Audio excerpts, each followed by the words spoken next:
I was still interested in applying my biomedical engineering skills to bridging healthcare disparities in resource limited settings.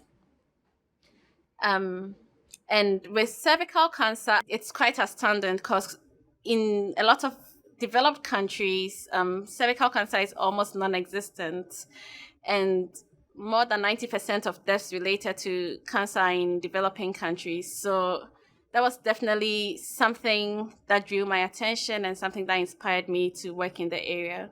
The name of my first Changemaker project is developing readily accessible technologies for cervical cancer screening in global women's health.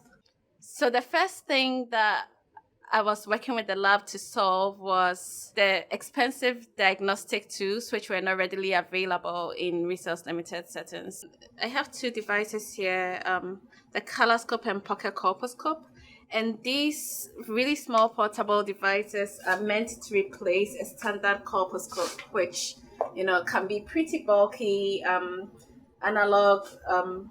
The provider looks through to see a magnified view of the cervix, but it's not very portable, typically requires constant supply of electricity, which might not always be available, and can be quite expensive. So the one that is used at Duke, for instance, cost about $20,000.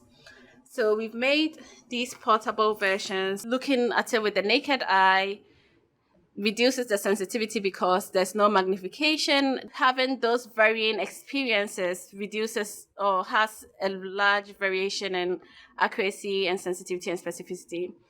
So the device portion provides that magnification of the cervix that allows the lesions to be seen better. And the algorithms reduces the subjectivity. So the algorithms take those images and then provide a diagnosis, and that allows at least some base level of accuracy, which would not otherwise be available. So I think they are both very important to improve the accessibility for cervical cancer screening. We do believe we are the best and most cost-effective device on the low-cost portable screening device on the market. There are other devices, but most of them are at least $3,000 and upwards.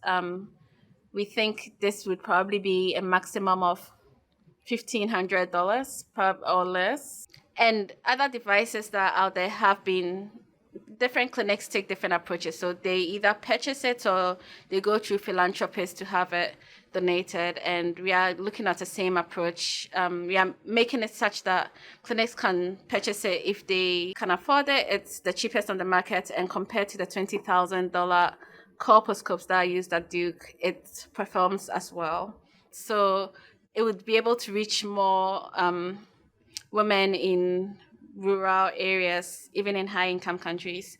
Because in the United States, even though cervical cancer is lower, cervical cancer is diagnosed incidence and mortality is lower, there's still huge disparities based on access. So I think there was a paper that came out that Black women were 2 to 3 times more likely to die from cervical cancer in the United States.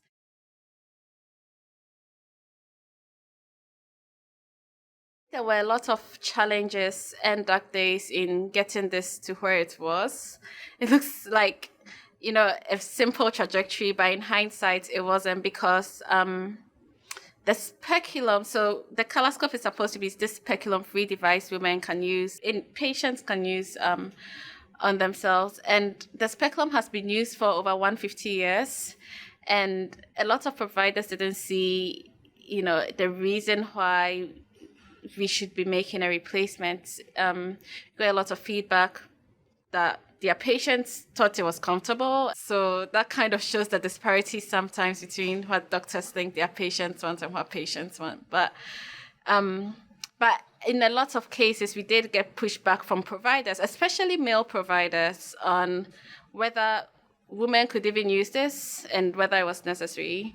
And I think what kept it going was the PI being a woman who had experienced the speculum and knew she wanted something different, and we being a majority female led group. Also, the patients that we're talking to, like when we spoke to patients who were women, it was just obvious to them that this was something that should exist. So that really kept the project alive and going.